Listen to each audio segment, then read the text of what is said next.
All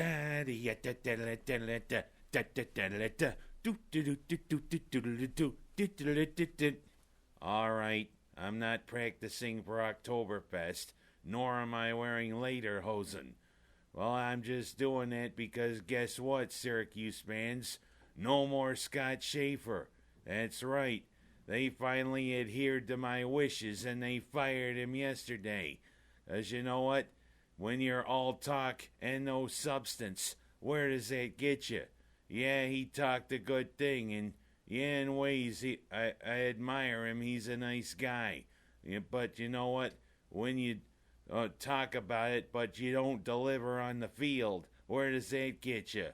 The Orange started looking like the second coming of Greg Robinson with him as the coach. Yeah, he led him to a bowl game in his first year. But look what happened the last 2 years. It started looking like the Greg Robinson had resurfaced.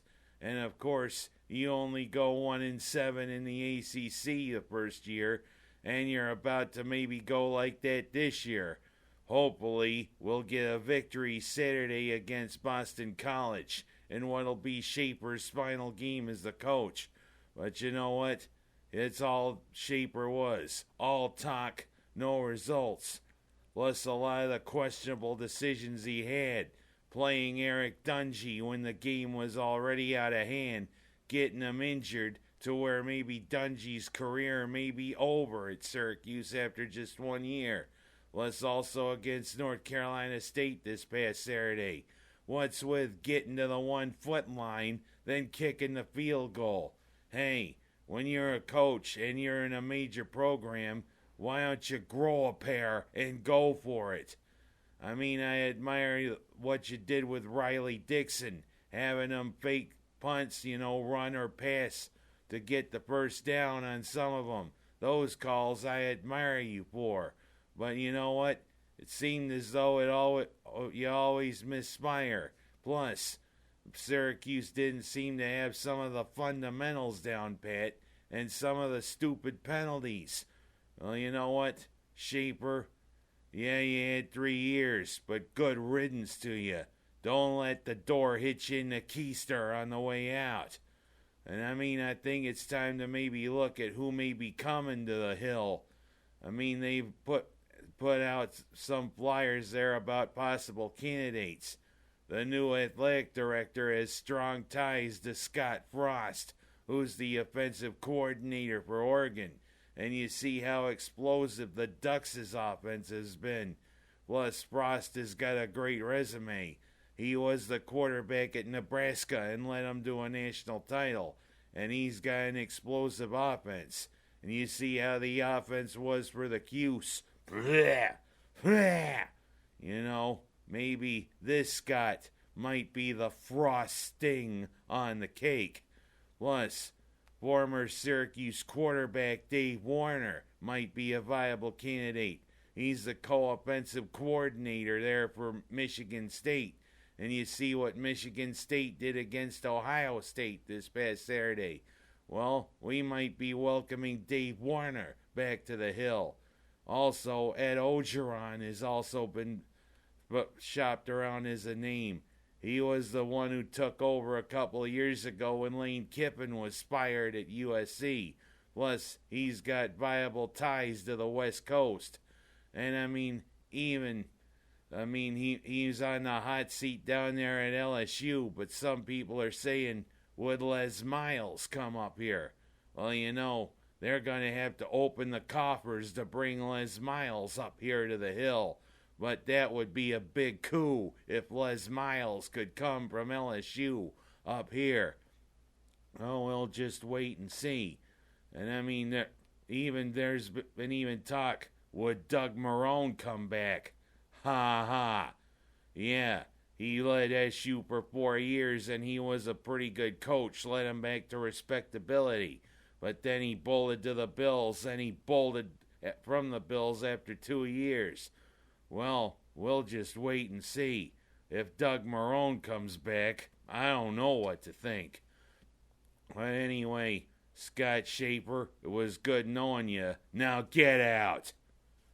I'm going to go from the football team to the basketball team for a split second. Boy, the basketball team has looked pretty shaky in their first 3 games.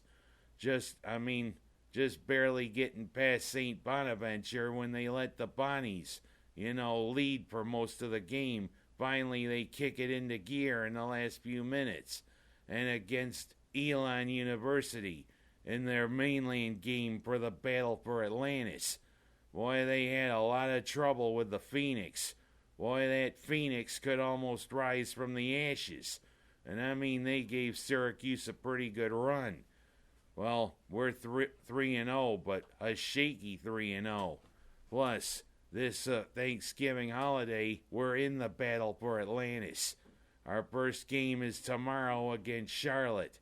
But then, on the horizon, could be our old friends from Hartford. Yeah, UConn could be our second round game. And even if we get past UConn or Michigan, whomever that might be, guess who might be waiting in the championship game? 10th ranked Gonzaga. Those Bulldogs are a pretty viable team. It's going to be an interesting tournament down there in the Bahamas. We'll see what the basketball team's made of. I'm going from that to something local. Did anybody notice what happened to all the Tim Hortons there in central New York? Yeah, I went to try to get a hot chocolate after work last Wednesday and find out the one up here in Seneca Falls, Waterloo was closed. And I'm like, what? Almost like what Kelly Ripa and Michael Strahan would say. But it turns out one of the main heads of the Tim Hortons decided to go to some of the central New York shops to see how they were performing. Well, you know what? He decided to close a slew of them. The only one that's open is in Geneva. Do we really have to go all the way to Geneva to roll up the rim to win?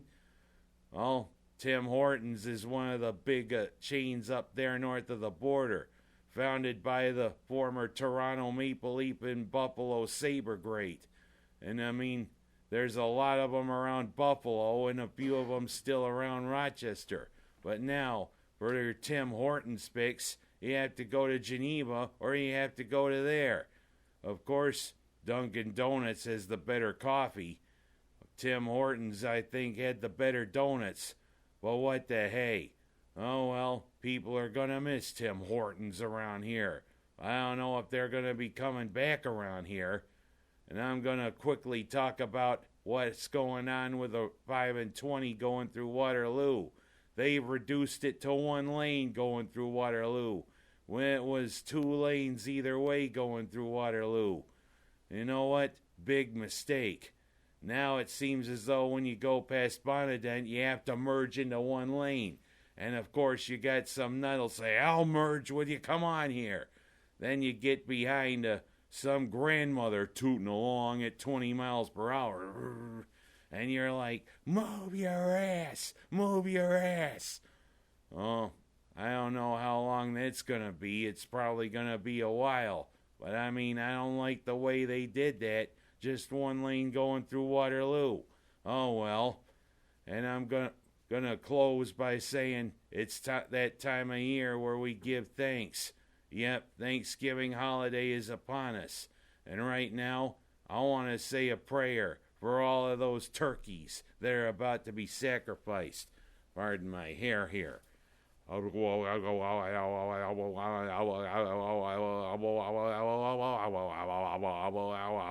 Amen. Oh, well. Look up your translation there like you want to look up the translation for Wookiee with Chewbacca. Who can decipher all those grunts and groans? Yeah, happy Thanksgiving to you, Chewbacca. And also, I just want to say, hey, if it were up to Ben Franklin, the wild turkey would have been the national bird of the United States of America. But you look at domesticated turkeys. Wild turkeys are smart birds. Domesticated turkeys are just like chickens. You cut the head off, they don't even know they're dead.